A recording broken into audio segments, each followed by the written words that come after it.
Good riddance to bad rubbish. First of all, this channel is created to be motivating, educative, informative, entertaining, and critical. This video is about when divorce happens. Going through many things after we decided to get divorced was like going through someone's estate. It reminded me of how it felt when my grandmother passed away, only here I felt like I was the one who had died. Mary told me this as we caught up over coffee a few weeks ago, where we were discussing the usual random topics like the latest episode of The Office. I spoke of the memorial for a friend I had been to the day before, and he had talked about his pending divorce. I wasn't sure what to say at that time, but this comment stuck with me, and now I feel compelled to share this video with you. The analogy between death and divorce seems an apt one, especially if the relationship that has ended was a long one. But what really had died?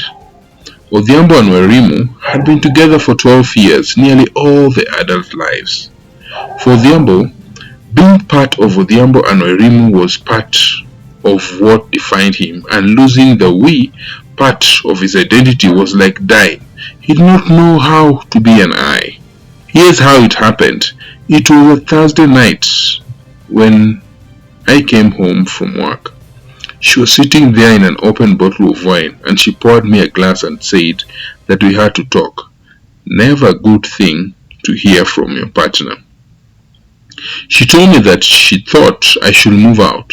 She said that we had been growing apart for a long time and that she did not feel like she was in love with me anymore. It turns out she had been reconnected with an old boyfriend on Facebook and had been chatting with them and on WhatsApp, and she had decided that she wanted to pursue the relationship. The way she presented it, it was already a done deal. I told her, okay, if that's what you want, I will do what I can. She left that night to stay with a friend, and I tried to keep myself together. At first, he hoped they might get back together, but as time went on, he wasn't sure he really wanted her back. Given the multiple boyfriends she had been keeping in the name of being her followers and coming home late and taking a bath but her hair stinking of another man's sweat. He was in mourning, not for Wairimu exactly, but for their relationship and their two beautiful babies that they have had. I don't know if I have ever missed her that much. It was more the shock of leaving me that hurt than the actual absence of Wairimu. We had been together for a long time, and in the end, I guess we really were leading separate lives. But when she told me she wanted me to move out, man, that was a sucker punch. When I tried to resist, then came the fictitious accusation of getting into a relationship with a help. Rubbish! The first few months were really difficult for Odhiambo. He woke up and went to work, came home, watched TV or read a book, drank too much and went to sleep, and then started all over again the next day. But then he started talking to people, started coming out of his shell. Before, when he went to dinner with Wairimu, he went as part of a couple.